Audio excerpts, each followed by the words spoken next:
Yo, what's up, everybody? Welcome back to the Wolves Den podcast. We're back with another episode.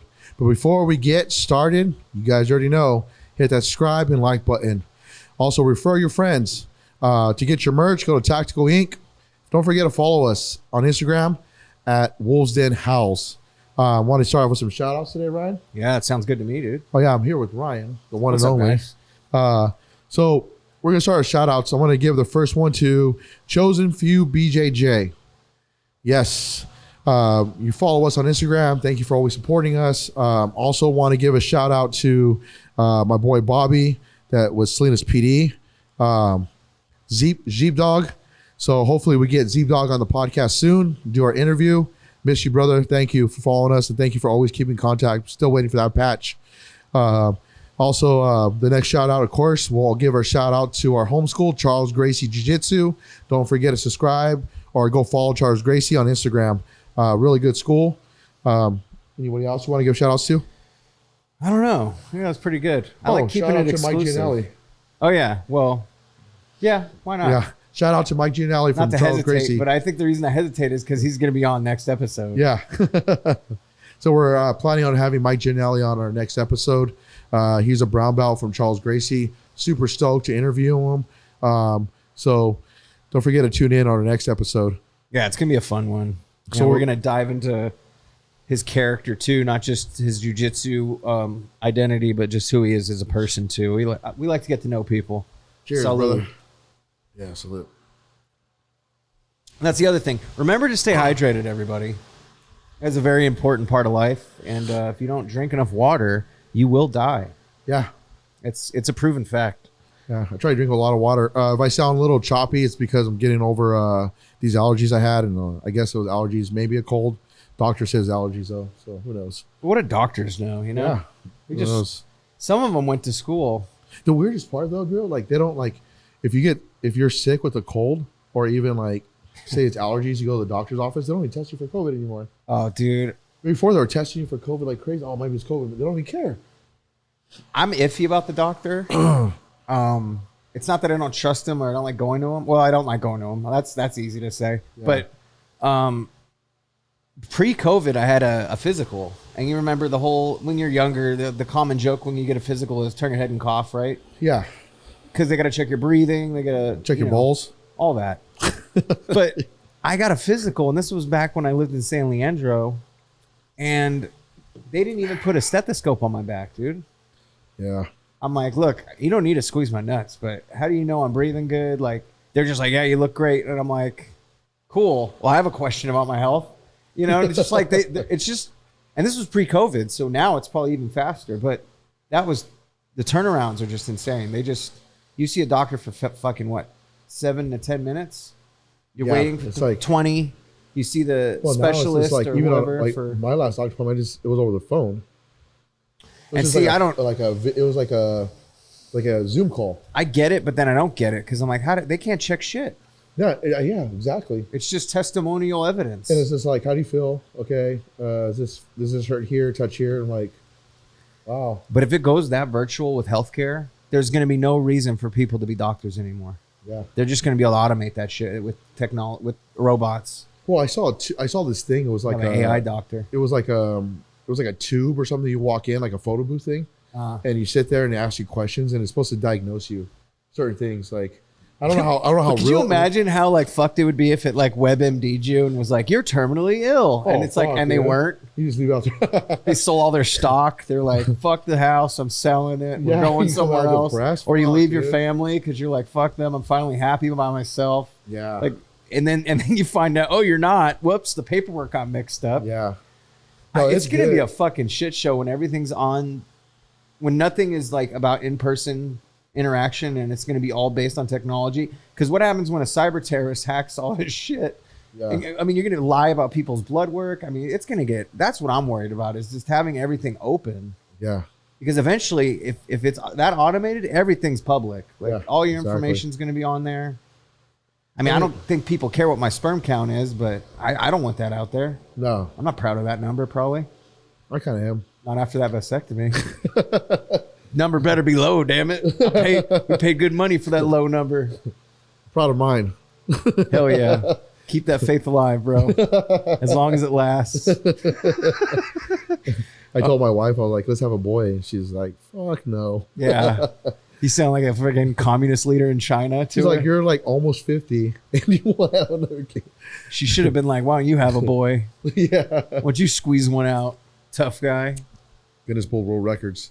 Yeah, so this other part is that with the doctors, it's like they just prescribe meds all day. Oh, yeah. Just meds. And that's the thing I grew up with. You know, I grew up with, I'm sure I'm undiagnosed something, right? It's either high anxiety or ADHD or ADD or some crap. But I feel like everyone kind of has a level of that. But I was going through it when my sister was going through, like, whatever it's called. I don't know. I guess psychiatrist, because they prescribe medicine. And a psychologist just hears you out. Yeah, a psychiatrist is definitely. But dude, psychiatrists, man, they're the ultimate pill pushers, dude. They don't give a fuck. Yeah, I have a good psychiatrist. Well, I mean, I'm sure there's some good ones out there. But like you said, you're talking about people that just push the envelope. It's like, there you go. This will solve all your problems. And I'm like, yeah, but their job isn't to tell you all the problems with the medicine. Their job is to diagnose what it can help with. No, yeah. When 10 years down the line, you're taking some medicine and you're going to see it on the TV telling you if you or a person or anyone you know took these pills for 10 years. Well, when I first got diagnosed with PTSD, it was like, take these pills. Oh, you know, but did they even tell you like pros and cons of them? Probably not, dude. Right? I mean, there were so many different ones, and it was like trying to find the right one that was going to work for me. And it was hit and miss. Like some worked, some drove me crazy. And just at that point in my life, like I was really bad. I was in a very low point in my life. Yeah. And I've never been that low in my life. Yeah. And it was hard, man. I mean, it was just like, take this pill, take these pills, and then like, let's do some art therapy. What the fuck? You know, and like, you say art therapy? Yeah, art therapy. Oh, that's cool. That probably is more beneficial than the pills. Dude, I came out with some crazy shit, dude, during art therapy. Yeah. Yeah, I mean, it would work. I mean, then it became when Tactical Ink came out, you know, it was like a lot of this shit was just like, okay, in the beginning was some wild shit on Tactical Ink, you know? Yeah. It was just shit I was thinking about. But, I mean, I think the art helped a lot. Also, like my dogs. Like my dogs fucking helped out big time. That was like the biggest medicine was having my dogs. Because when you're with your dogs, like especially a service dog, you know that dog's gonna have your back no matter what. Yeah. You know, it's like they also say, my wife was telling me that they say when you come from broken homes, that not one dog is not good enough, 2 dogs is still not good enough. And then you start seeing people, and there's just like a study she read that there's people out there with like 4 or 5 dogs. It's just kind of like replacing that family pack, you know? Yeah. And, you know, for me, I have 4 dogs. Yeah. And so all my dogs are good enough for me, but it's just like that's my pack, you know, my family. And I get offended, like if I go to a fair and I have service dog paperwork, like my shit's legit, my paperwork. Yeah. I got it from a psychiatrist and the dog training and everything I've had done. And when I carry a piece of paper with me and it says what my dogs are, they're not supposed to ask you. And I had one guy ask me one time and it pissed me off. Yeah. And I was just like, it's none of your business. Was he a police officer? No, it was a security guard at a fairgrounds. Oh God. It was that, and then it was a girl too. at one of those juice places. Was he like a legit security guy, or was he also working like the kettle corn station? She was just like working in the front. They're just fair people, or were they actual security? I think it was like a security so like fair. A company for okay. Yeah, so that just kind of drove me like down a spiral. So I was just like, fuck, dude, like don't question about my dogs, you know? Oh no. Because, but yeah, I mean, I could travel now with my dogs if I want to on airplanes and stuff. So you can bring them in with the people? Yeah, I can bring my dogs. And you'd have to just pay for a seat for them. Pay for a seat with them or sit right in front of me. Okay. Sit between me. They'll let you sit in front of you? I believe so. I'm not sure how that works. I haven't really fly. I feel like they don't even let you put a bag in front of you. I think they'll let you put a dog. But well, service I don't know, dog. yeah. So like with the service dogs, we're covered under ADA, American Disabilities Act. But you know what? I don't think you have to buy a seat for them because they're service dogs. It would put all those people that need that at a disadvantage. Yeah, my dogs are actual. They're actual service dogs. They're not emotional support dogs. They're actually service dogs. Oh, and see, that's even crazier because I feel like I even kind of generalized and thought emotional support, even though I'm used to service. I know the difference, but I feel like out here in California, we see a lot more emotional support dogs. Yeah. Than we do like Harley tactical dogs. So if I'm getting like anxiety or if I'm in a crowd, because that's my biggest thing is being in crowds after the work I did. And so Harley will be like, she'll paw me. Or if I'm in line and people are behind me, I'm so used to like before having a firearm on me. So if someone's behind me, like Harley has my back. So she'll watch behind me. Yeah. So I'll just sit her there and she'll just look at people like, try it, motherfucker. But she'll paw me though if I get anxiety though. So That's cool. so yeah, or if I'm having like night terrors, she'll paw me. So I got a question. Like, what happens if, like, because I know nowadays with all the suing and lawyer shit, it's kind of nuts. But what happens if, like, your dog reacts perfectly normal to our standards of someone being aggressive, and that person wants to turn around and say your dog bit them and lie and say that it was aggressive? And like, is there laws that protect you and the service animal because he has papers and he's documented, or is it really still hearsay and they could still have the power to put your dog down? And Yeah. So I mean, I know it's kind of crazy. If you have like an asshole neighbor, they could fucking complain enough to the point where it could be legally you have to like rehome or get rid of it. You know what I mean?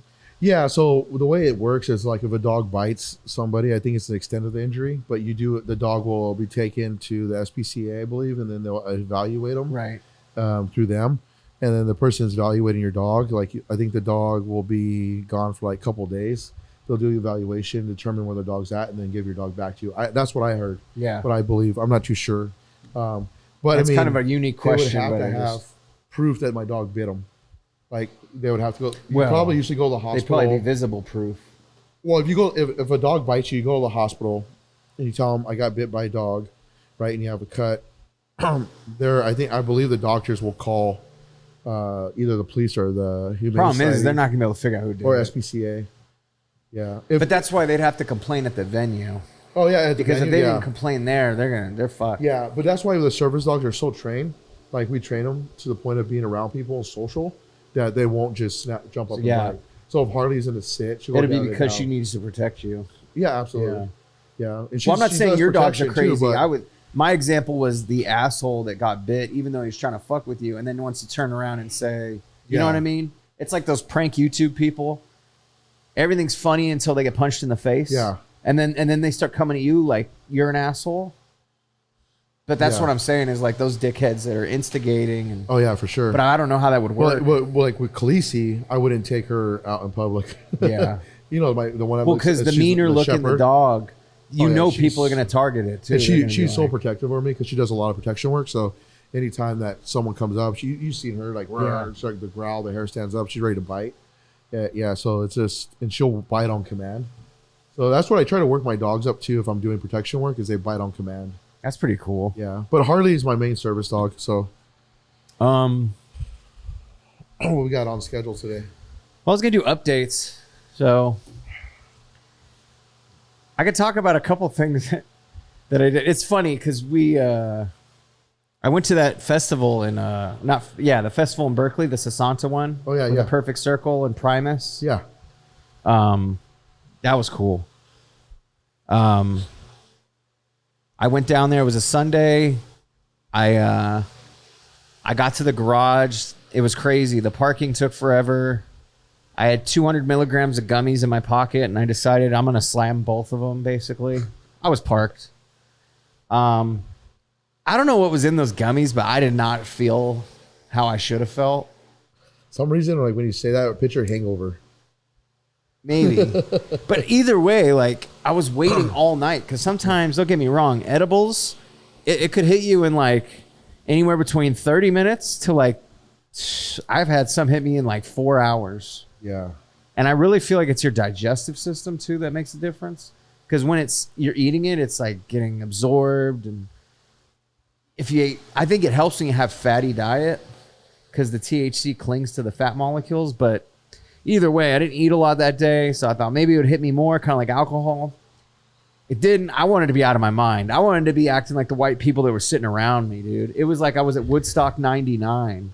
Primus, you've heard of Primus before, Yeah, right? I've heard They're of fucking Primus. a kooky band, dude. They're cool as fuck. They're from Berkeley. As soon as My Name is Mud came on, I'm like, dude, it really did feel like I was at Woodstock 99. Like, it was crazy. Like, the vibe was like everyone was banging their head.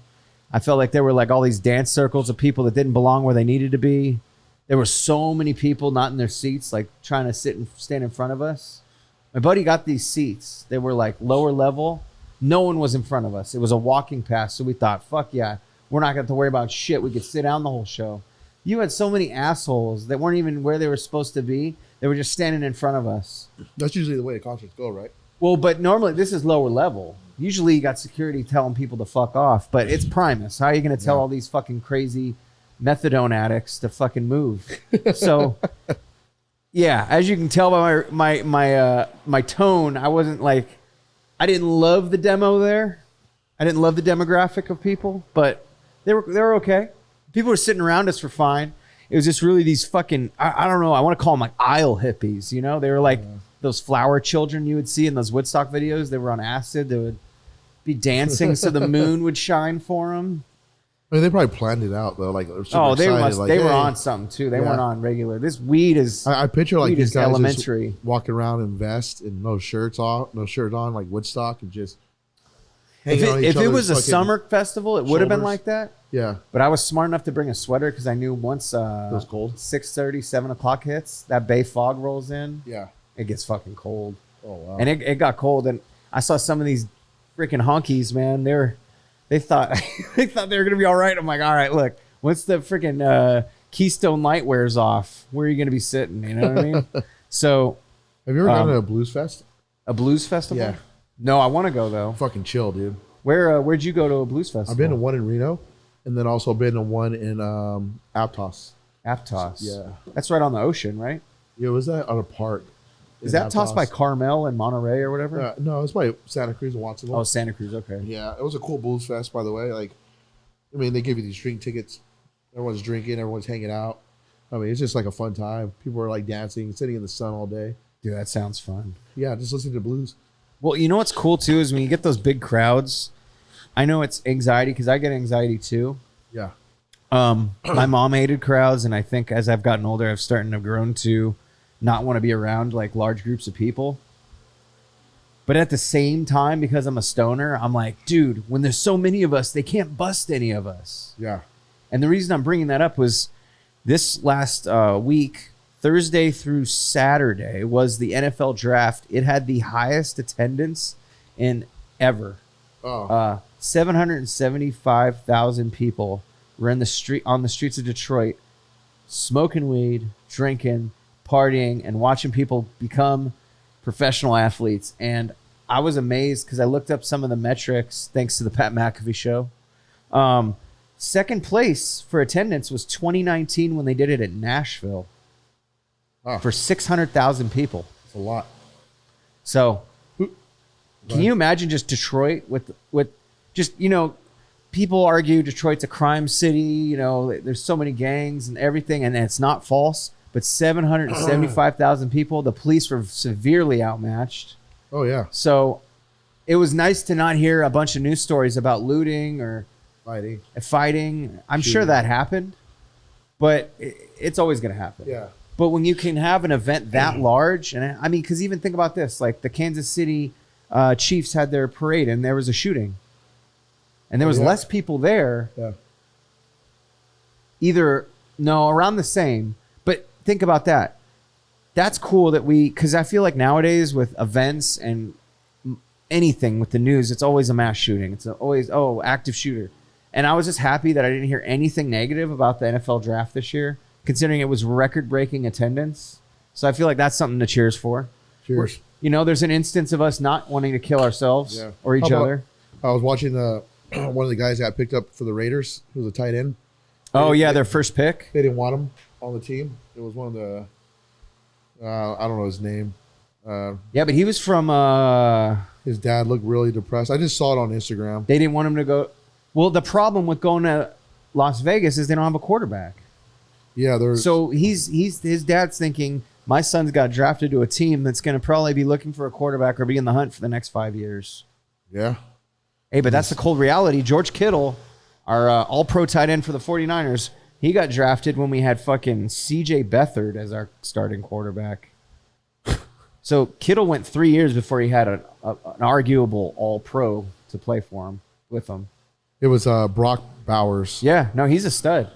Oh, he is. I saw his highlights. He's good. It's just, but that's going to happen, dude. Like, think about the first-round pick, Caleb Williams from USC. Like, He went to Chicago, which is next to Cleveland, probably one of the worst places to go as a quarterback. So best of luck to him. We'll see what happens, but yeah. So who's your team again? Cowboys. Hey, they picked up Ezekiel Elliott again for a year. I'm gonna drink another beer. Let's move on topics. Yeah, we'll switch right off of that one. Yeah. I'm gonna lose followers. They're gonna be, this guy's a fucking Cowboy fan. I got one. Did you? What superhero would you be and why? Oh, dude. I like this question. Yeah, superhero. Well, I like two, right? Like two superheroes.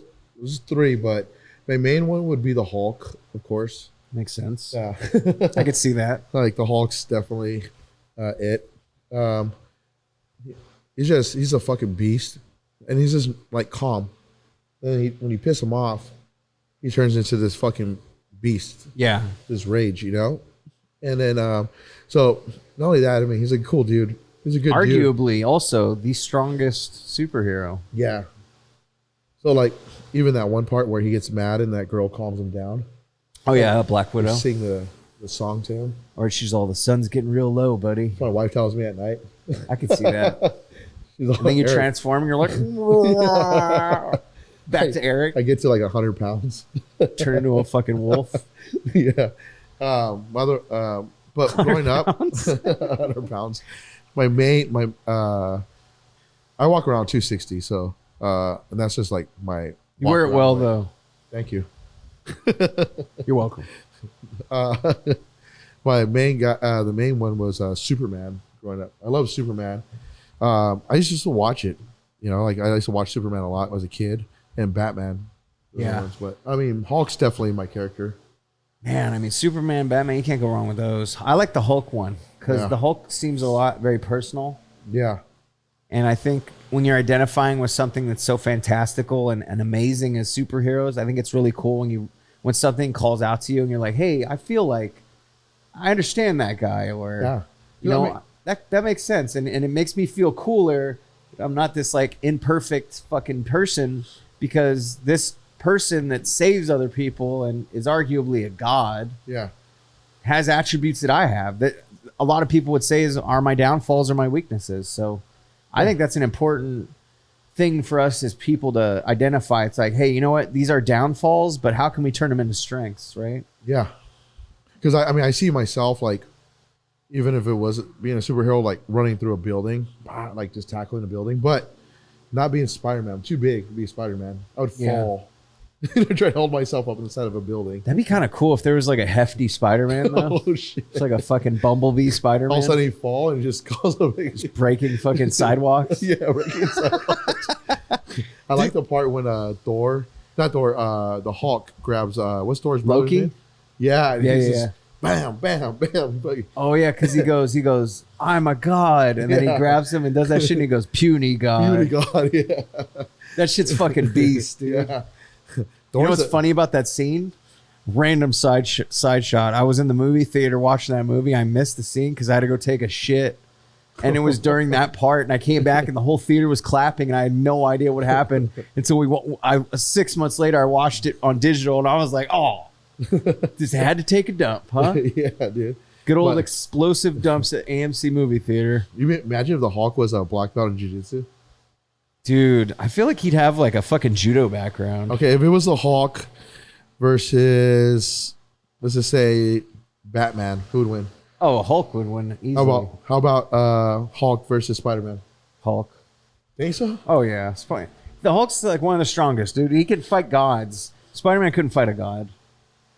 He could use his webs all he want. Hulk would fucking probably chew through it and spit it in his face. He's flexible though. You can be as flexible as you want. Think about how crazy Hulk could bend you, and then he could keep twisting you like a churro. He'd make fucking Spider-Man look like a balloon animal. I don't know, man. It's like when you're big, little guys are kind of like even though you could smash on them. But find the little inch. Well, maybe okay, but then think about this. Maybe a better opponent for him would be Ant-Man, because he wouldn't be able to find him as easily. But Spider-Man would be fucked, dude, because he's basically like a 15-year-old kid. Hulk would destroy him. How about Thor and the Hulk? Hulk would win. We've seen it.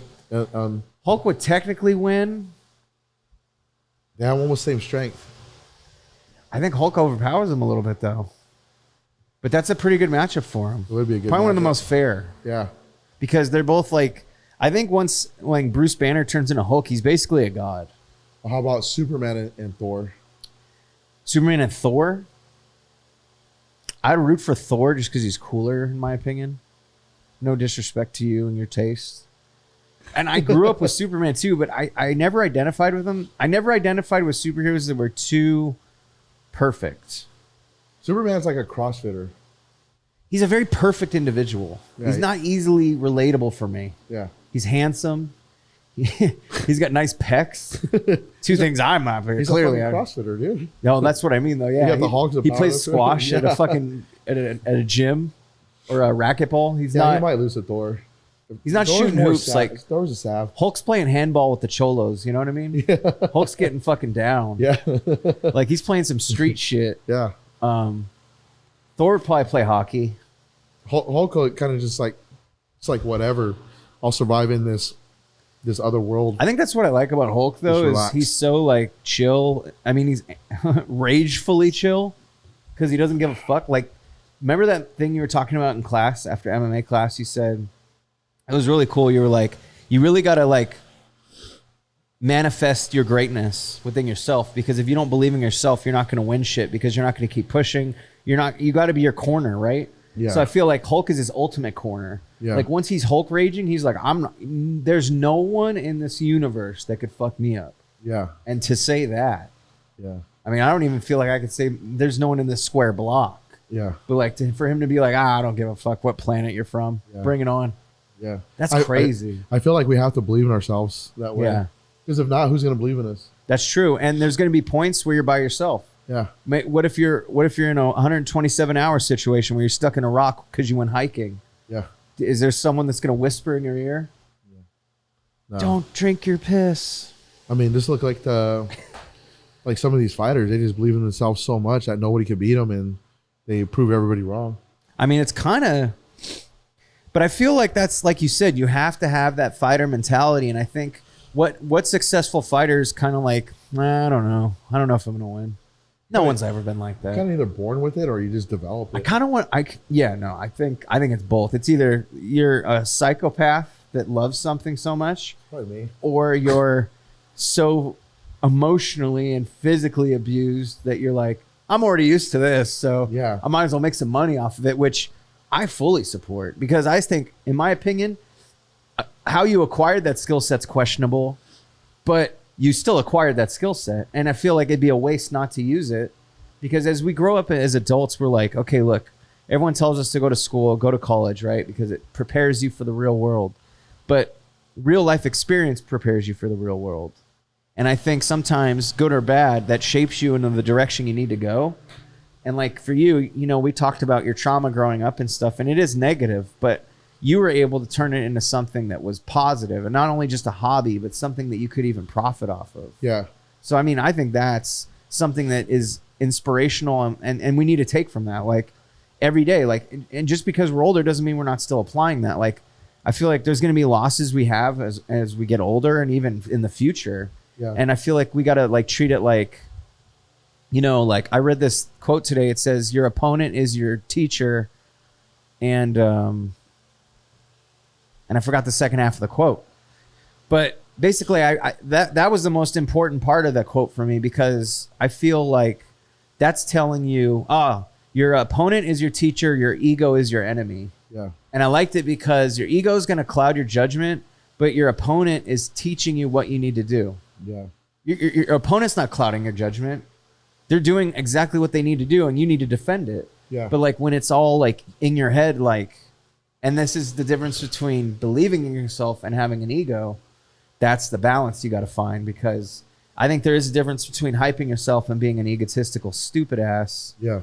But you can't be a professional fighter and be an egotistical stupid ass, because everyone's going through their camp, everyone's training, everyone's dieting.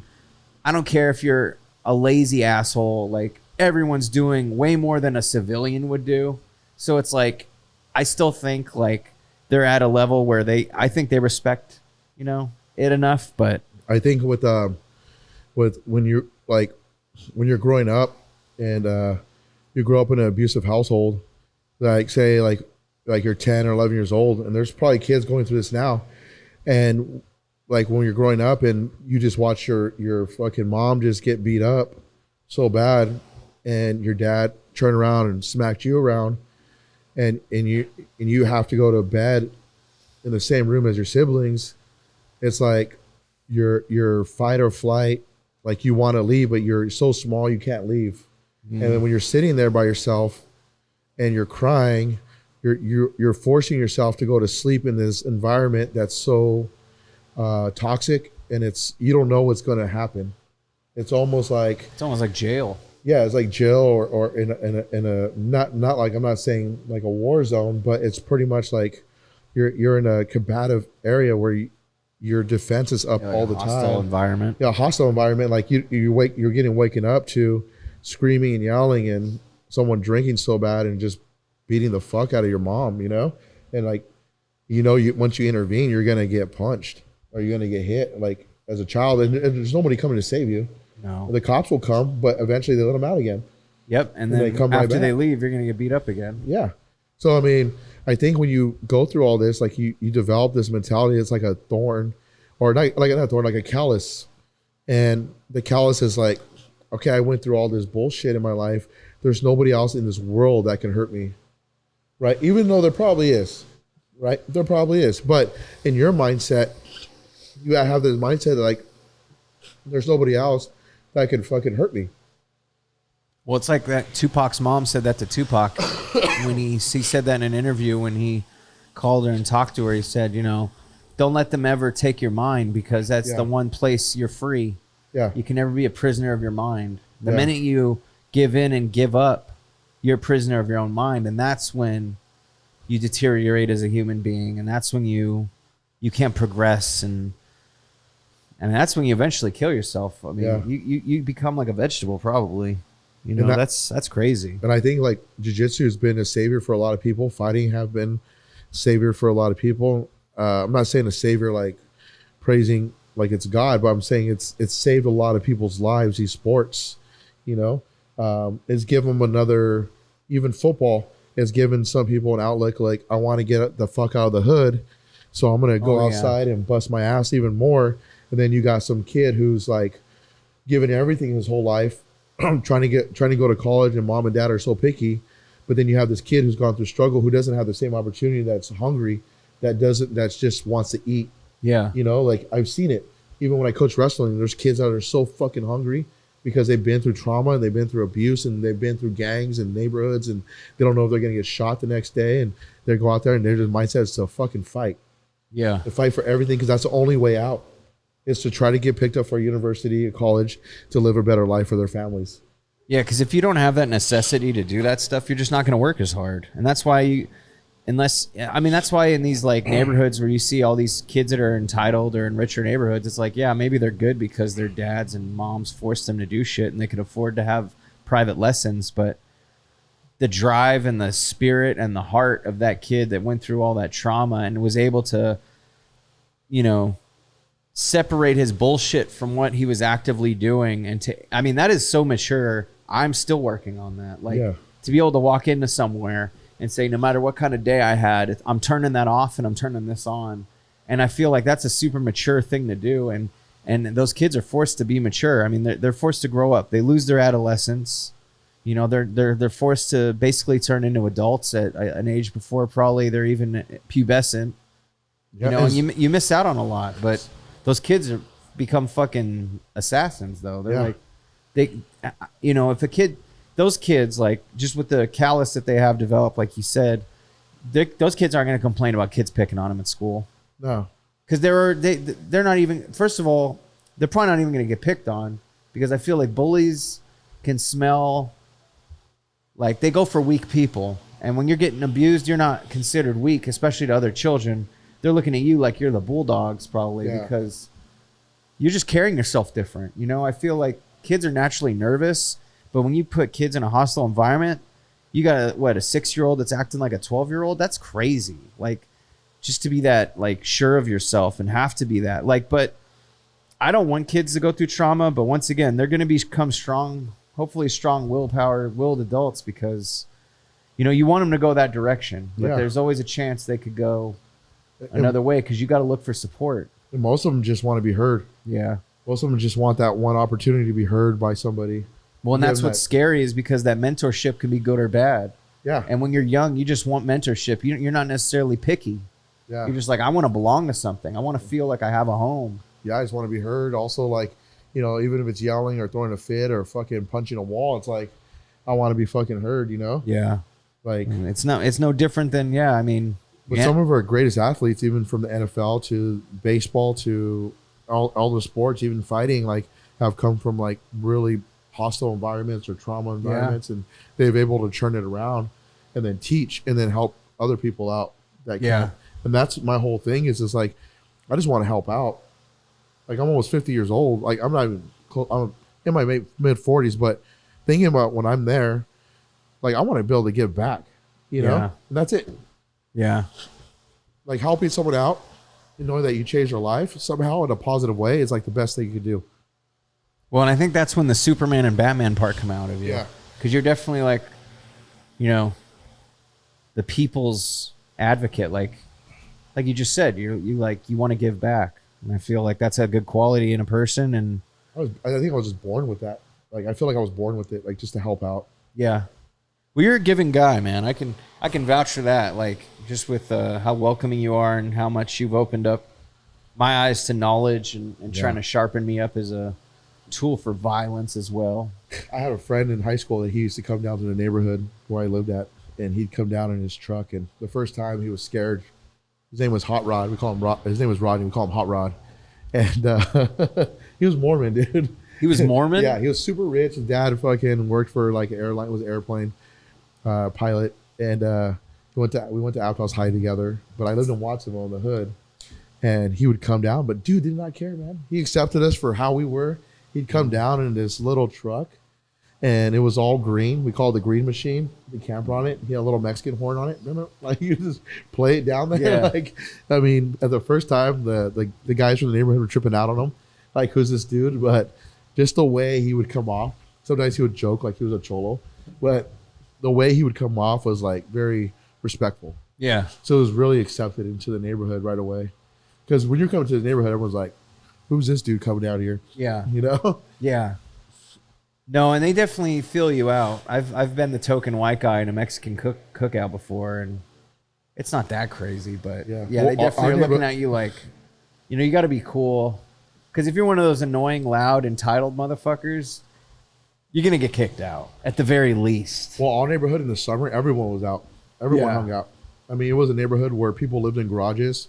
It was migrant, like a block party kind of thing. Farm workers, my friends would cook tacos in their front yard. See, that's fun. Yeah. And then one time they cooked some tacos.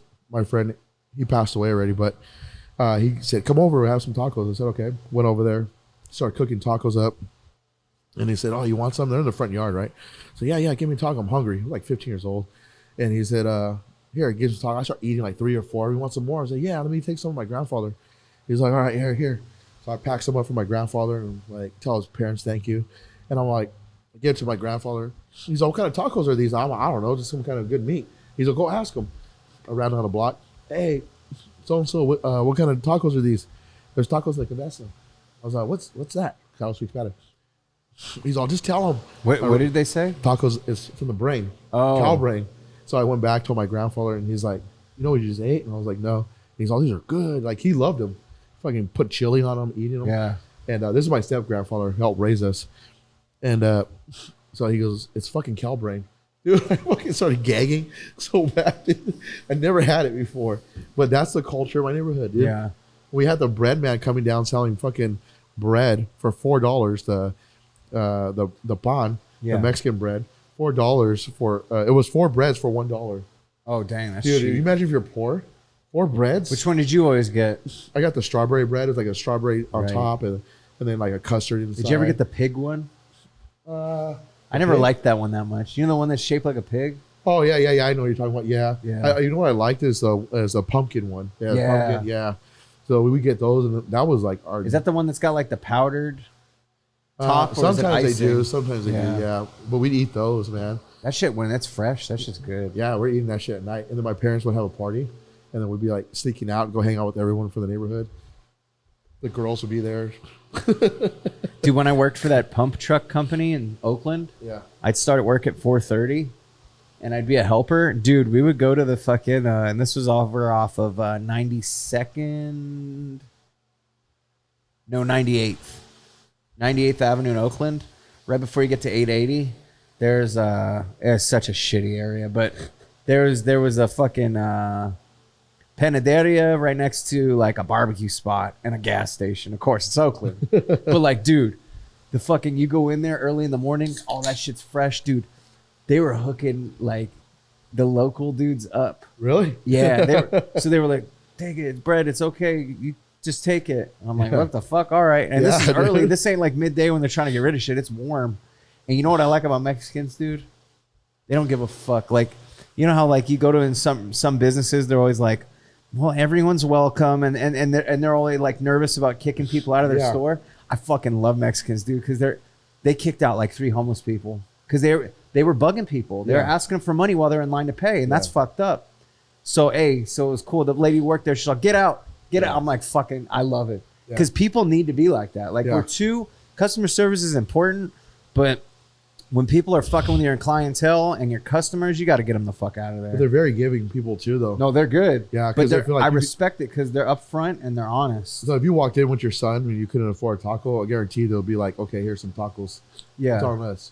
Because they know the struggle. Well, they're good people, but I just appreciated the honesty. I was just like, good, because you care. That's care. You care about everyone in this building. Like when we grew up, it wasn't like we had these like special dinners, everyone sitting around the table, see through the window type of movie shit.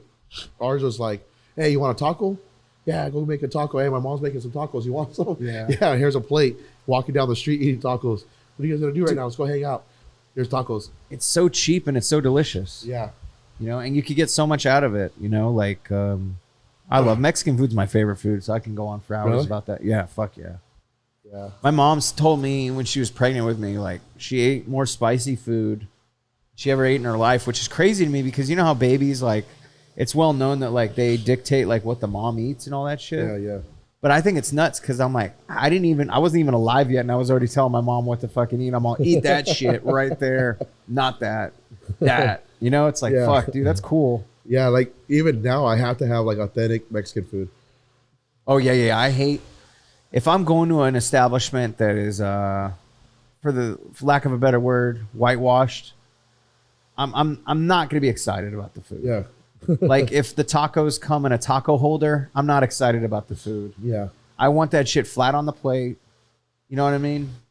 It's how we grew up, dude. Yeah. It's like when you go to another place or you go to like a big city and they're doing tacos and you're just like, what the fuck is this bistro shit? Like why is this taco like $12? Yeah. You know, and then you're like, because you're comparing it to street food. It's street food. It should be affordable, it should be delicious and quick. Yeah. And what are the best taco places? Yeah. The fucking ratty random spots, dude. I fucking love it. It's just like Chinese food. Hell yeah, dude. Let's take a break real quick. Yeah. We're going to be right back after the short commercial break. And we're back. Yo. So yeah, dude, I didn't, we got so much talking about tacos. I'm kind of hungry, but hungry. They sound good right now. What is your favorite superhero, bro? Like, who would you be? So I narrowed this down to one. Just because I got a whole bunch that I like. But there's one obvious one that just speaks to me on so many levels. And it's Wolverine. Oh, I think you've seen me wear the shirts. Dude, I'm just... Growing up as a kid, like, I was always fascinated with his claws, you know? So just from the 90s X-Men show that was fucking cool. I'm, like, obsessed with that. But, like... I loved his, like, similar to the Hulk, how he has, like, this rage quality about him. Yeah. It's very animalistic, but it comes from, like, a protector type. Like, he's misunderstood. He's an outcast. He's not, originally when they looked at him, he's not your stereotypical Adonis of a person. But the main thing that he has, which is cool, I mean, everyone would say his bone claws, sure, and that is dope. But the main thing I think is cool is his healing factor, because that guy can overcome anything. Like, he was the only mutant that was able to survive the Weapon X program. That's why he was Weapon X. He was the 10th time that program, it was the only time, first time it worked. Weapon X is Wolverine. Weapon 11 is Deadpool. But yeah, I was gonna say we're not gonna get too into it. Yeah. But oh, you're saying I could be a Deadpool guy? Yeah, I can see you being Deadpool's got Deadpool. two. Well, they You both kinda have look like the guy on Deadpool. Ryan Reynolds before he gets burned, or the bartender guy. I was gonna say, I'm like, you better not be telling me when he takes his fucking mask off. Put the picture up. You should put the picture up. You look like the bartender guy. Put it side by side profile. I think I know who you're talking His about. buddy, like gets kidnapped. I gotta rewatch the movies, but I know what you're talking about. Yeah, I'm gonna look him up right now. Go ahead. But dude, I'm looking him up. real quick, like, Wolverine is multilingual, and just his martial arts background is fucking awesome. Do you know he was before the Weapon X program? So you know the Weapon X program he originally he just had bone claws, right? Yeah. You know that? So it was just his bones. It wasn't until the Weapon X program when they changed it to metal claws. So his whole skeleton got changed to metal. And it's the same. It's like a stronger metal than even like fucking Captain America's shield. But so his claws stay in his forearm. They're always in his forearm and they come out. But I have a question. What were you gonna say? Were you sad when he died? What, in Logan? Yeah. I mean, yeah. I was kind of pissed off. I was sad because of the story. But when you look at the fucked up parts of like his whole life, like, I don't know. I feel like he was probably finally at peace. Don't think he comes back ever? He's only had like trauma and murder and bloodshed on his name. And it's not even really him. It's just his people that anyone that comes close to that guy just always gets murdered. So my other question is, when you're a child and you're a kid and you've gone through some bully shit, right? Do you think you wish that you were Wolverine at that time? Well, I would have murdered those children, but no, I'm not saying that. The bone claw aspect, bro. I mean, well, no, I'm not saying I would want to do it. I'm saying that's what would have happened. That's why he was. I mean, how old was that guy even before he learned how to control his anger? I don't know. I know what you mean. Man, like, yeah, but what would you have done with what would your bullies when you swinging them from the fucking asphalt? You're just beating the shit out of them. You were the fucking Hulk, dude. You're a puny god. Yeah. I'm like, I know what you mean, though. You know what's funny is even though I idolized all that, I never knew how to build myself up. Even though I loved superheroes, I was never like, I'm that guy. I never had that coach mentality that would tell me to switch a gear and fuck somebody up. I never had that. Here's something deep I want to ask you, and it might trigger you later, but it's going to be deep. Someone once asked me this that was a professional. If you were to walk in through the door right now, walking through that door, and you see yourself as 10-year-old Ryan Cooper sitting here, what would you tell him? Fuck. I think I would tell him the main thing that I am trying to figure out with myself right now, and it's believe in yourself and do what you want to do. Because it sounds so simple, but I feel like when you get older and you're learning to correct all your mistakes and trying to redirect your life in a way that benefits you and your family or just yourself, I feel like you start analyzing those choices and you're like, well, if I think like this, I'm never going to make a bad decision. And I think when you're growing up, you're consciously second guessing yourself. You never feel like you have, you're doing right, or you never feel like there's no confirmation. And sometimes you have to be your own, like, I don't know, your own like regulator for that. Like, like you just said, you got to manage yourself. And I feel like as a young 10-year-old man, that was the beginning of my bullying. So I think just believe in yourself and be yourself, because you get stuck being bullied and you start believing the bullshit. You start believing when people tell you you're worthless, when people tell you you're a pussy, you you're like, maybe I am a fuck. You know what I mean? You start really believing it, and it's all those are just bullshit words. You know. But when you're a kid, you don't. No one's telling you. You know, I grew up similar to I think a lot of people my age and people older because we just didn't have our parents weren't picking us up when we fell. You know, and I respect that. But there were times when I wish there were moments, and I know my son's gonna say this about me. No, because no parent's perfect. But there's points when you're like, I wish you would have seen me at my down point and coached me. Because it is the parent's job to pick up on that shit. Yeah. You know? Yeah. And I think that's really, kids need guidance, man, more than anything. Love and guidance. Yeah. I mean, not to be all sentimental with the answer, but that's really how I feel. Question. I mean, the other part is like, if you saw 10-year-old Ryan sitting there crying, how would you, this is another question I got asked, but I'm asking you, is if you saw 10-year-old Ryan sitting there crying as you walked that door, would you hug him? Would you tell him everything's going to be okay? What would you do? What would be your response to him? You're coming in like you, big fucking man, coming in. You have this 10-year-old little boy that's you. I think it'd be good. I mean, I'm not opposed to the hug. First and foremost, I'm a hug type person. Yeah. I like hugs. But yeah, I think I would, man. I think I would because I feel like even though you have to let your kids like deal with their emotions and overcome it on their own. You can't always be cradling them. Yeah. But there's times when you need that, man. Yeah. And I think it reminds us that we're all human beings. It reminds us that we're not all ill intent, you know, and we're all in the same kind of ride together. Like we always like want to imagine that our path is more important than everyone else's, but then everyone else is thinking the same thing.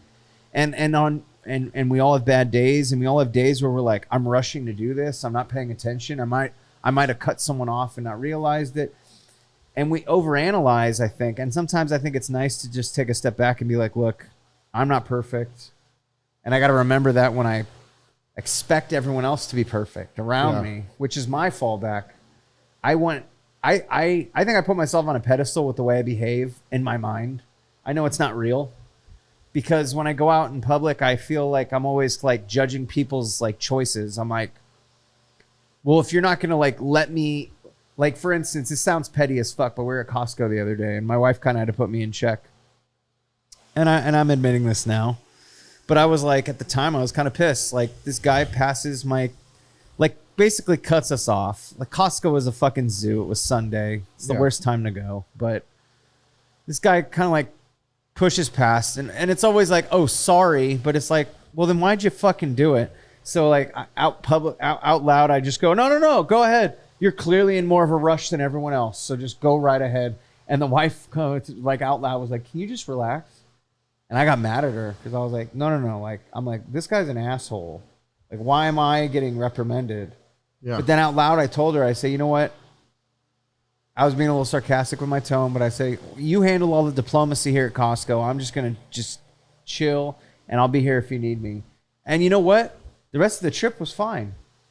Because I think she was kind of like telling me, like, look, you're being a little bitch. You're kind of moody. Yeah. Just stop. And I think you need that. You know, at first it comes off like, I'm not a little bitch. They're a little, you know, and it's like, okay, wait, I just listen to myself out loud. You're also feeding off everyone else's energy there. I need to calm down. Yeah. Like, because like you just said, I don't like crowds. I get kind of bitchy. Yeah. So do I. But I got to like take a step back. Why do I care that this guy goes in front?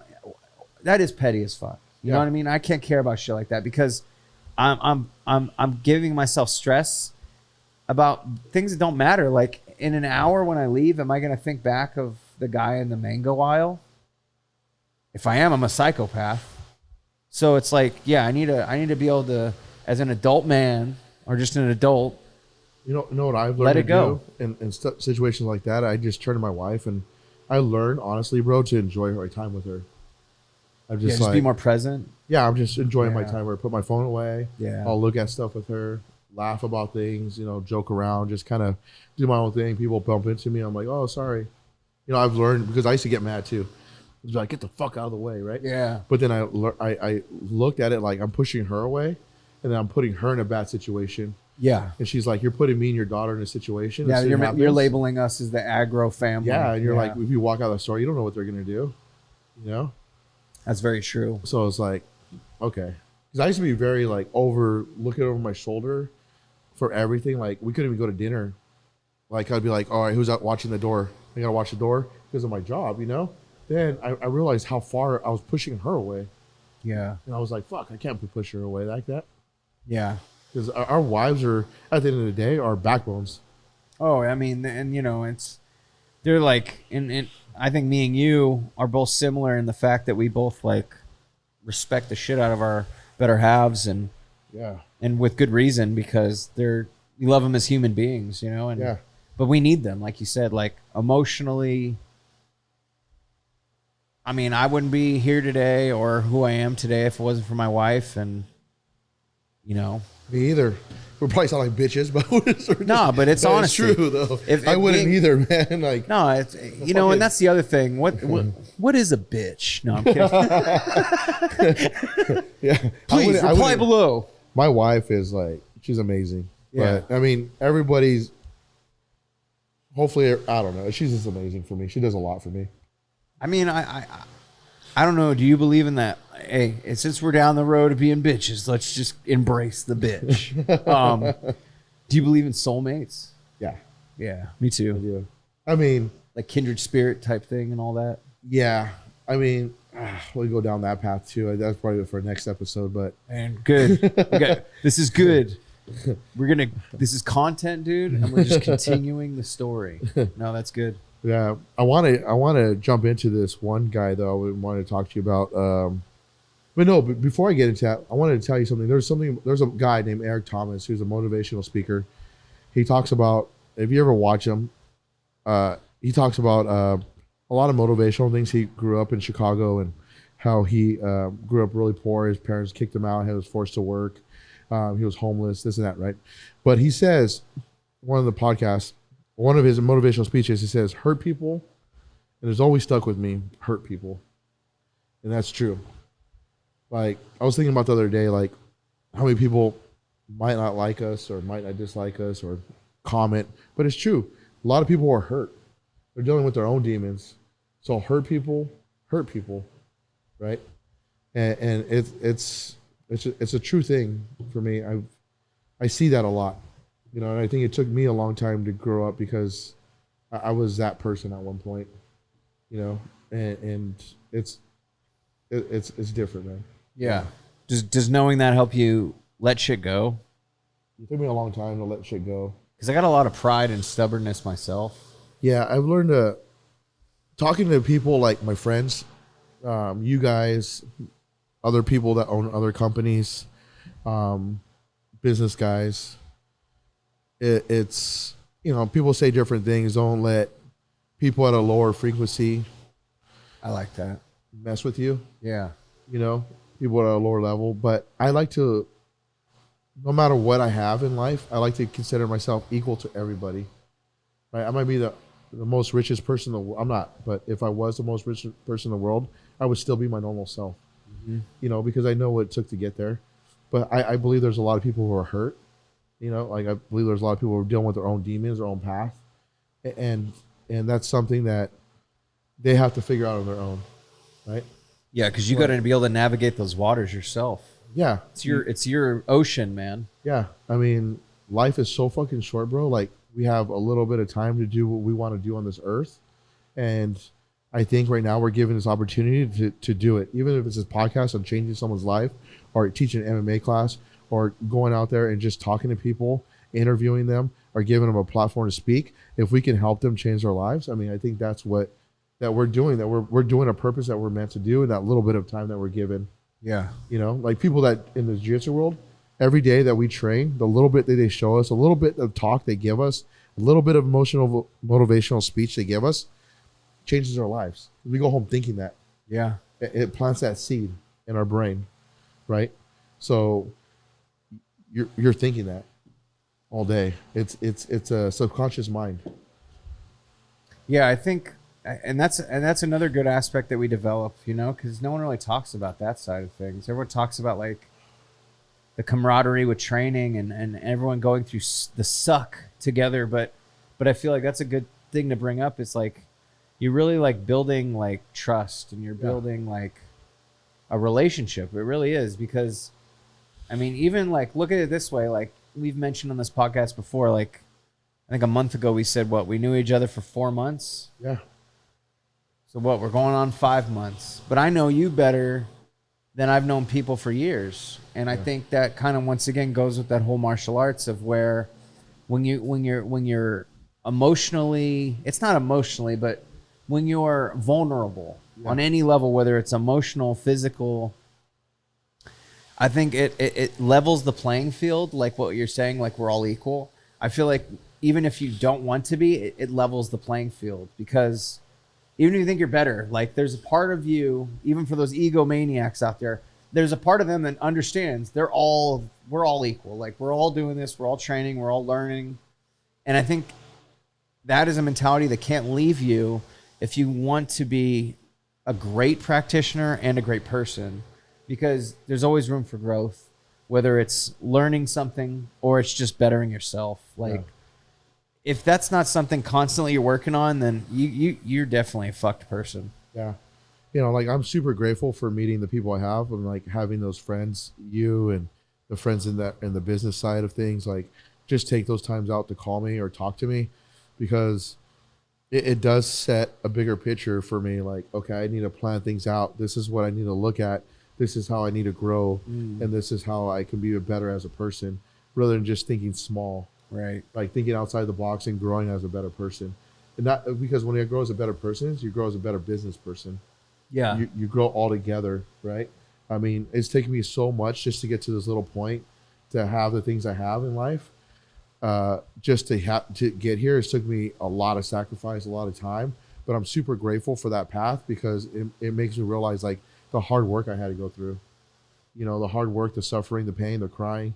You know, there was even points like when I was younger that I got kicked out of my house and I was living in my car, you know, like there was just things like that made me realize like, okay, I could be a better person, you know, but those were my choices too. I could have easily went home. Yeah. Right. But I chose not to go home because I was a stubborn motherfucker. Well, there's something, yeah, you're stubborn, but that's who you are. And I think it's not necessarily stubbornness, but I really do think subconsciously there's like a lot of part of us that knows our subconscious is smarter than our conscious. Yeah. Right? Because we don't always understand why we make choices based on our instincts, but it's like there's a part of our brain that does know why. And it's telling us, it's like, just do this. Hey, stupid. Yeah. Just do it. And I feel like it wasn't stubbornness, man. I think it was part of a good part of your brain trying to help you. And it was, you just didn't understand why. Yeah. And I feel like once we get older, we start understanding to respect and listen to our intuition more. But when we're younger, we don't know what the fuck that means. Yeah. Because there's no one telling you, hey, that's a good voice, that's a bad voice. You're kind of like rolling the dice. And I think that's the joy and the excitement of growing up in adolescence, is sometimes kids make the wrong decision, but they're learning, you know? And I think, you know, not like including every single problem or bad thing that kids can do, but for the most part, it's forgivable, you know? So I think like understanding too, like as I get older, it's like, oh, I'm looking back and understanding, okay, look, I can't apply my 20-year-old mindset to anything else in life, because you're so selfish when you're in that bracket. You're still worrying about yourself so much. Once you get older, you're like, how can I be a better person? How can I fine-tune myself? Yeah. And I feel like it's fun to be adolescent and young and experiment, but I'm enjoying, like we've talked about earlier before, it's fun being the older guy, because you can really like look back and look at everything and decide what's worth your time. Yeah. You don't feel like, I think in your 20s, you're keeping up with the Joneses. Like everyone's keeping up with the Joneses when they're that young. Like it's all about who's driving the cool shit, who's got the hottest chick, who's pulling the most ass, like all this stuff that doesn't mean anything when you get older. And it's like, once you get older, you're like, what are you doing with your life? What makes you happy? It's like, the total change of like perspective is like nuts. And I'm enjoying my 30s more than anything, and I'm excited that I'm going to be doing things for the first time in this decade rather than my early years. Like, I still got to do acid. I still got to do ayahuasca. I'm glad that I can take a mature mindset and go do those things.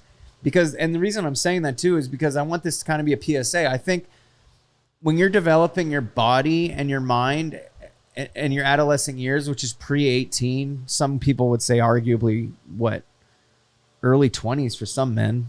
But, Yeah. you know, your developmental years need to be just that. You know, you're going to have your fun. You're going to experiment, sure. But everyone I know that had an addiction before the age of 18, it didn't work out so well for them. So it's like, just try things, but understand and educate yourself on what you're doing. And no one's going to be able to tell you how to live your life because you're going to always want to do things your own way. Like, now we're the old people. Now we're the, you know, if we're lucky, we're viewed as Yoda, but we're probably just the old crotchety, you know what I mean? So it's good to be able to give them that flexibility to make their own decisions. But I feel like we got to educate them, man. I think you have to have a plan too. Like, just growing up, you have a plan. Like, try to put a plan in place. Like, even now, if you're trying to build yourself up on Instagram or on social media, like, put a plan together so you can actually grow. Like, it's great that that people do highlights of themselves doing certain things, but you want to make sure you're reaching certain people out there that's going to take you to the top.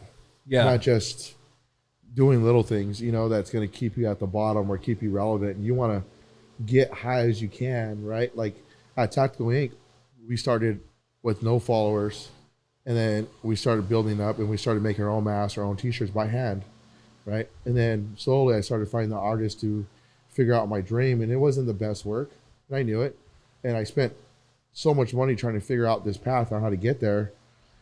And then once I figured it out on how to make everything, I started developing the plan from there, and I started growing.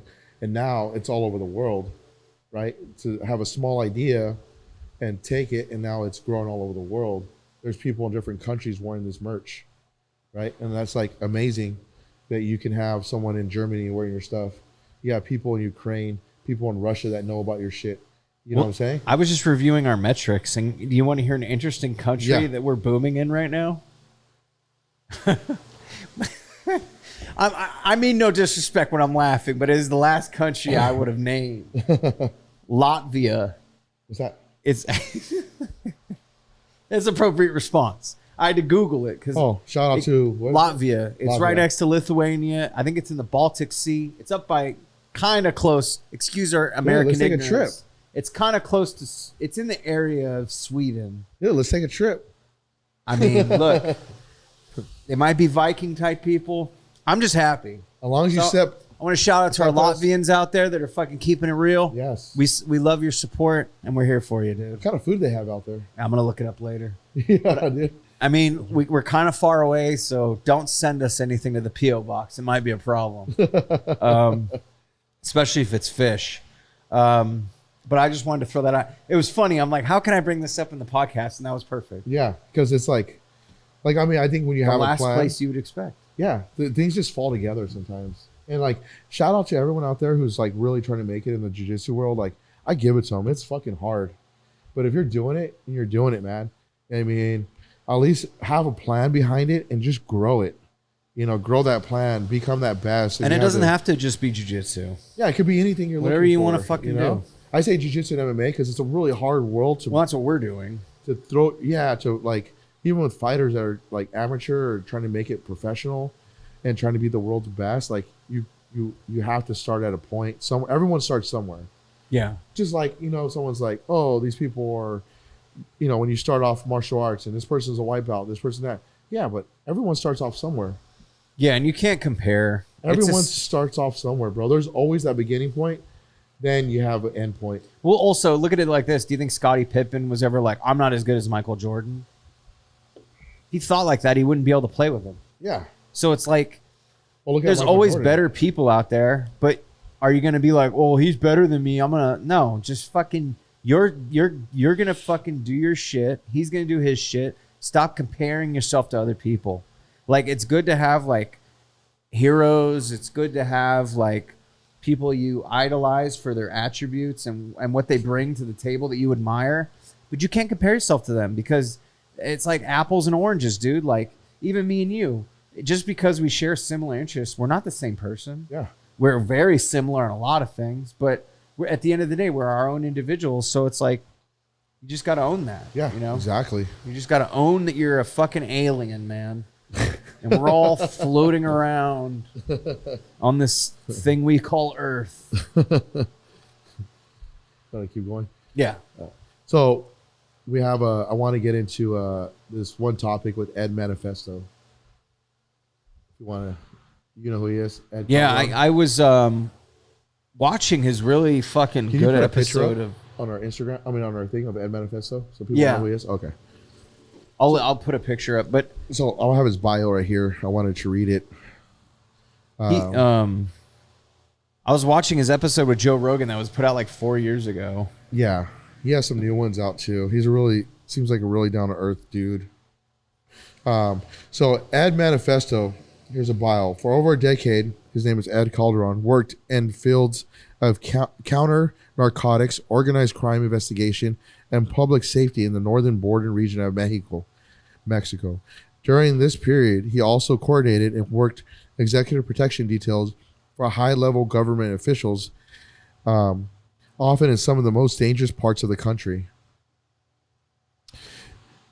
So Ed Manifesto, he was, I guess he was a police officer in Mexico, and I believe that he had a lot of intelligence on the Mexican drug cartels out there. He does a lot of speaking and public speaking, goes on podcasts, talks about experiences working in Mexico as a police officer. He's trained with some of the people from, like, it says on here, from FBI, BORTAC, Navy SEALs, some people in Indonesia, Like Mexican, DEA. U.S. intelligence services. Yeah, it says all in here. Special forces groups. A lot of shit they probably can't list. Yeah. Doing Especially if it's security drug-related. consulting, conducting seminars, private training courses, anti-abductions, espionage. Oh, not espionage.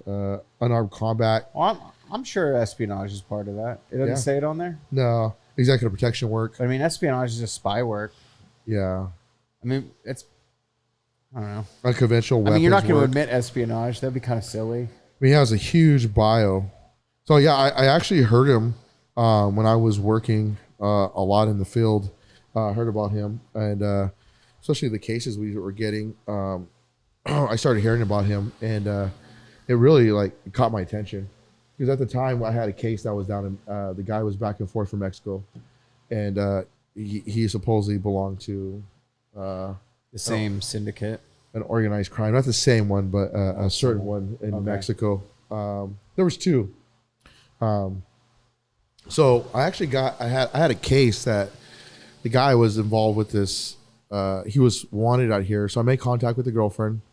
My partner and I, we made contact with the girlfriend. We found the girlfriend, and she was gonna try to help us, but it wasn't really going that way. And she kept saying, he's in Mexico, and I was like, yeah, bullshit, he's probably here, because you're here, so why is he there? Yeah. And I'm not gonna get too much details because just safety reasons with her. So it might click on somebody like, oh, that's my girlfriend, but That bitch. yeah. But anyway, so she shows us, we went back, hit her up again, found her, and she decides to try to cooperate with us and become an informant.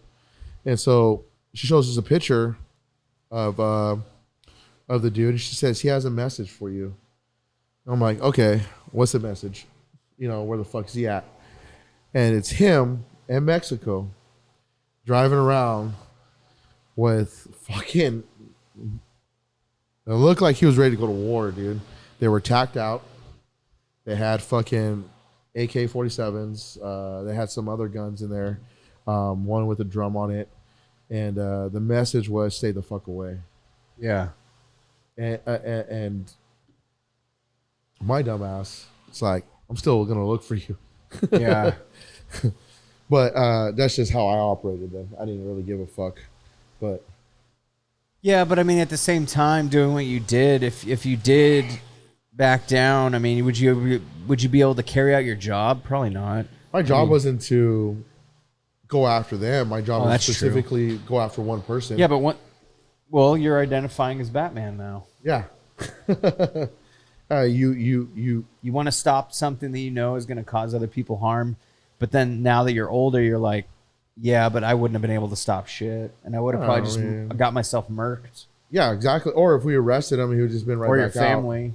Yeah, I mean, I did. We did receive threats. I received a lot of death threats. Isn't that shitty though? Like, because I feel like that too. I'm like, we're not dealing with direct problems, but like, what if we were one of those people that like our family were casualties, God forbid, right, of a syndicate or something? It's like, deep down in your head, you're like, I know who I am. Like, I'd be like, I want blood, but I know I'd be like, there's no way, and no, like, who would I even go to be like, hey, do you want to kill yourself with me? Because that's basically, this is a one-way ticket to hell. Yeah. That along with, how do I even track those people down? So, I mean, like, it's the sad reality of it. And I feel like that's what they hold over a lot of people's heads, with even the citizens of Mexico. And it's like, whether they're trying to get it across the border up here or they're just dealing with daily life down there. What I know is that when they say something, they mean it. Yeah. Like, they will fall through with whatever they're going to say they're going to do. Because they're the big, I mean, lack of a better word, they're the big dick on the playground, dude. Like, they've shown through history that nothing in Mexico can stop them. They've also shown in history that they've infiltrated Mexican politics. Yeah. They've infiltrated Mexican, and when you infiltrate the politics, you infiltrate the police system.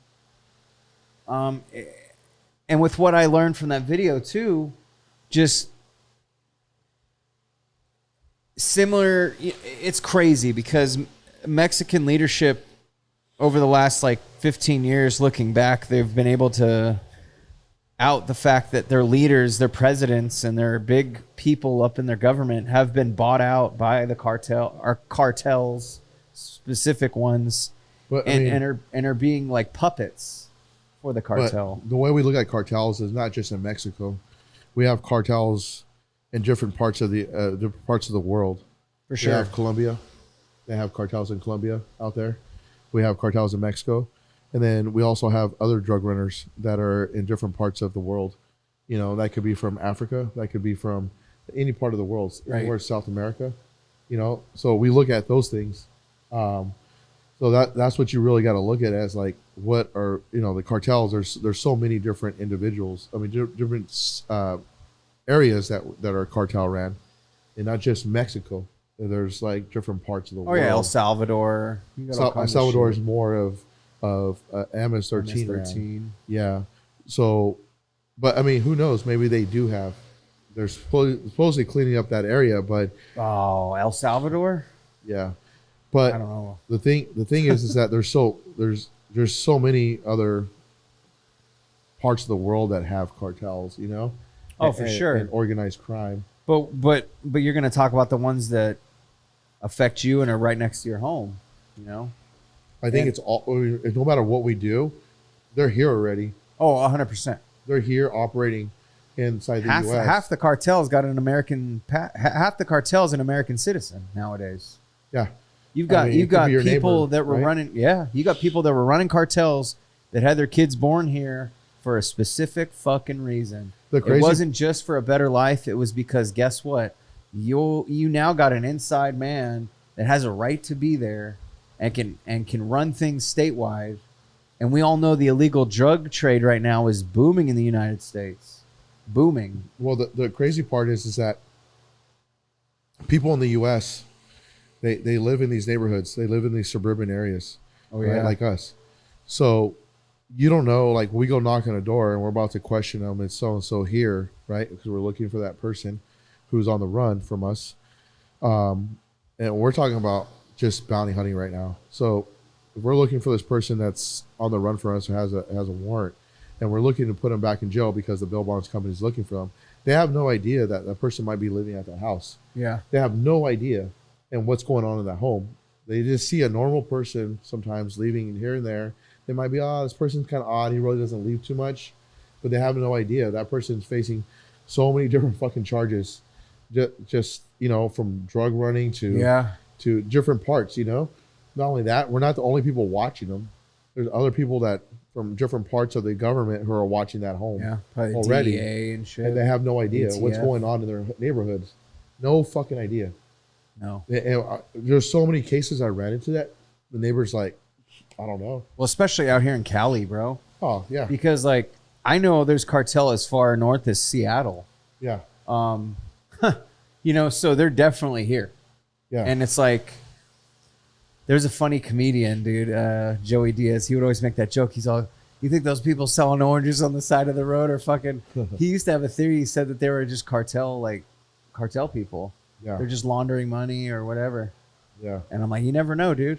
You never fucking know, because and that's the other thing that I learned from that video. He was explaining too. It's like, you've got all these people, that are living here now, that are citizens, that have a right to be here and are protected by the United States.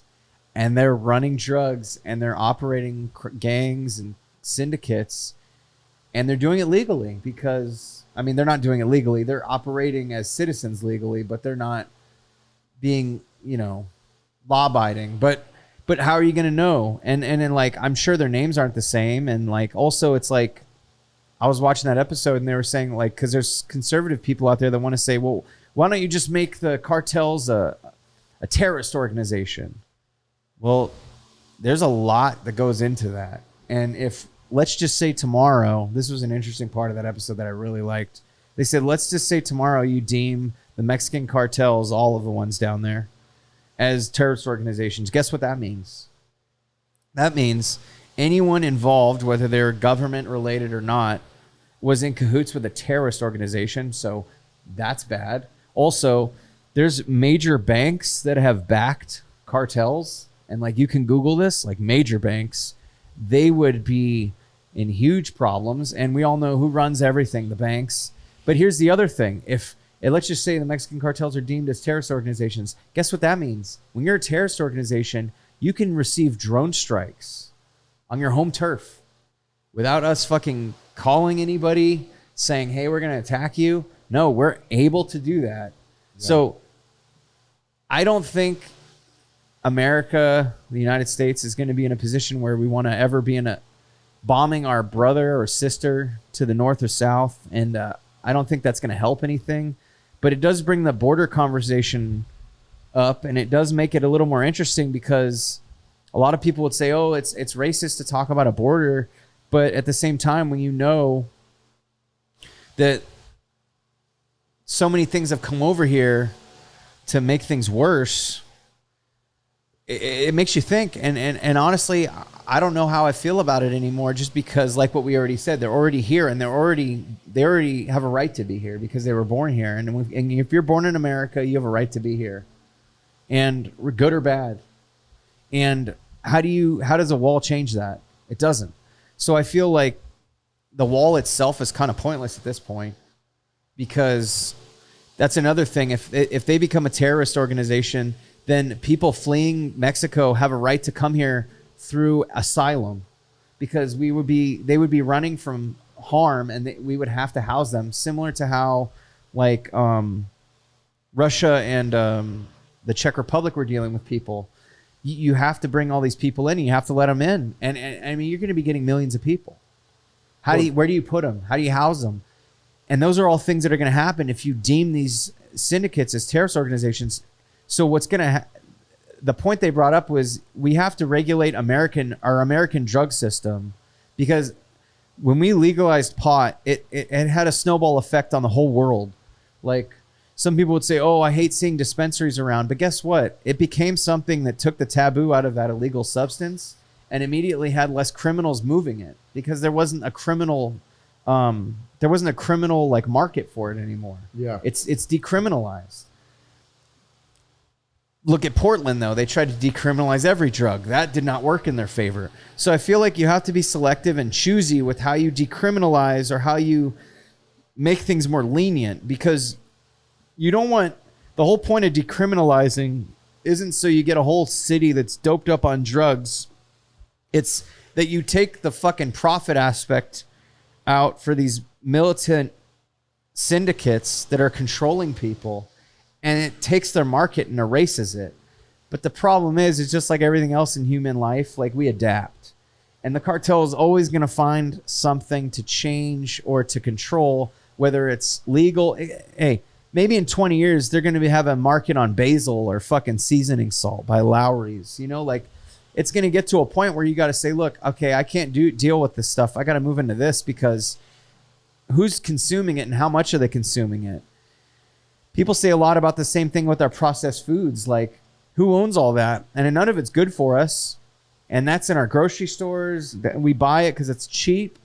I mean, there's so much, man. There's so much that you really got to do your research on and just be aware of what you're putting in your body. But I think, like I said, I digress. It's like they're going to have to figure out a way for us to regulate our drug problem locally before it can have an effect that we want on illegal crime syndicates in other countries. Because right now, those crime syndicates and those other countries are fueling our drug trade. Yeah. And that means that we're all fucking addicts, man. That means we're all their sheep. Yeah. So, like, we got to fix the problem at home before we can move anywhere else. And I really truly believe that. It's like, before we start putting our hands in other governments' pockets and start saying, hey, you don't do this, it's like, we need to get our shit together, man. We need to fucking get a hand on this fentanyl crisis, you know. And the only way we're going to find out whether or not we can get a hold on it is whether or not our government's willing to work with us. And if our government's not willing to work with us, that means they're in on that shit. And there's a lot of people that believe that too. So fentanyl's going to be our least concern in a couple of years from now. A new drug's going to come out. Probably. And it'll probably be more efficient. Yeah. And more deadly. And cheaper. Yeah. Because that's always what you're looking for in a business is how can we make something better that's cheaper? Yeah. Fentanyl's not even that expensive compared to other stuff. Yeah. But how strong is it? You know? I mean, it's so far-fetched. Like, when it comes to all that, just we don't know how much deep everyone's in on it. It's just, I mean, it's just insane, man. I have so many stories for that shit. But anyways, Ed Calderon, you want to check him out. He has like this podcast he does here and there, different podcasts on Joe Rogan. He also teaches like how to escape, like what like everyday carries that you should have. Tactical type. Yeah, thing. EDC. Like for me, my everyday carry is like a basic fucking pocket knife, or I used to carry a little knife hooked up to my belt from behind. So if when I was working, and I felt like even because I did all the other jobs that I had. So if I was ever like taken, big ass dude taken, I would have a knife behind my back in my belt tucked in. Just shank him and get out. Yeah. So I could take it out, maybe cut zip ties, whatever I could. So he teaches stuff like that, and like when I started watching, it was like very smart little things to do. Yeah. Because you hear about people being taken and the line of work I was in, like I told you, we had someone close to us that was taken, that was really taken. And luckily that person was able to get out. But you like these things hit home hard and you're like, oh, that shit's reality. Oh, it could happen. So like everyday carries, I mean, I never put on blast like, oh, I'm going to carry this firearm. I'm going to carry this in my car. I'll carry my fucking dogs with me, you know? Yeah. So, I mean, not just that. I mean, for me, I don't put it out there what I carry personally on me or what I'm going to do. That's just me. Come and find out. Yeah. That's just me. I just think that way. I don't like people to know what I carry. You can't give away the whole playbook, you know what I mean? No. I mean, you'll see on some podcasts, people will say what they carry, but I think it's smart enough to never admit what you carry on you. There's a saying that my old partner used to say is, what was it? Admit nothing, deny everything. Yeah. Well, it's like what, you know, teams have playbooks that they don't fucking make public. Yeah. You know, and there's a reason for that. It's a strategy.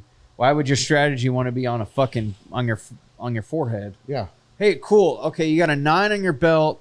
You got a 22 on your fucking ankle. Cool. All right. Sweet. Yeah. You know why? Yeah. Unless you're so competent like a Navy SEAL where you're like trying to take my shit. I'm not there, so like I agree with you. I'd be like, I'm gonna keep this undercover. I even think some of those guys have EDCs they carry. But I bet, but even then, when those guys like Sean Ryan asks, because he always asks his guests, what's your carry? What do you carry? Those motherfuckers are just those. They're fucking animals. Yeah. So but I bet you they're only telling them 70% of really what they're doing. Yeah, I mean, of course. Why would you tell them everything? No, especially to the public. You got your backup. Your backup's backup, right? Yeah. You're not gonna tell them where that is. Hey, I keep 4 dogs in my living room. 4 protection. Who knows? Maybe he's got more. Yeah. You'll never fucking know unless you make a mistake. Yeah. Don't do it. Yeah. I've actually had noise coming outside my house at 3 a.m. one day, and Menace got out of his area, and I sent Menace out for a search. Fucking search. Fucking give him the key word. Fucking. Like, right? So my dog fucking. Safe word. Yeah. Fucking looked. Fucking ready to go, dude. As soon as he fucking rounded the house, I sent my other one out. Fucking. Another one came out. Gave him another word. Fucking went search. Send him another one out. Fucking search. I have fucking all my dogs out there searching. Hell yeah. So if anyone was hiding in my fucking house, they were gonna get bit. Yeah. Yeah, because they know, dude. I mean, right when you come to the door, they bark. You know, you met them. They're fucking. They're dangerous. in tune, dude. Yeah, they're on it, dude. And I always kept them like that. For me, it's like having another. Oh, it's your team. It's your my family. team right there, ready to go, dude. They're protecting the den, dude. Yeah, John Wick shit. Hell yeah. I'm gonna take a quick break, guys. Right. I have to pee, and we're back. I feel better, and I know I speak for everyone when I say this. An empty bladder is a happy bladder. But don't forget, guys, this episode wouldn't be anything without our listeners. And you know what our listeners need to do is hit that like button, hit that subscribe button, hit that bell next to it. This is what keeps us going. We got to feed that algorithm. You know, share the stories. You know, if anything we say resonates with you and makes you feel like this is good information, by all means, give us a share, give us a like. Follow us at Instagram at Wolves Den Howls, and our merch is at Tactical Inc. YouTube is just going to be the Wolves Den Pod, so look out for us there. You know, we're here for you. But you know, like, share, and subscribe. Damn it! I'm going to end with a quote. It's from Eric Thomas. So Eric Thomas is a motivational speaker. Check him out on YouTube. So here's a quote. What you envision in your mind, how you see yourself, and how you envision the world around you is of great importance because those things become your focus. Eric Thomas. I like it. And Wolves Den. Don't forget to subscribe. We're out. Thank you. Be good. Yeah, that's all I got. All right, later, guys. Later.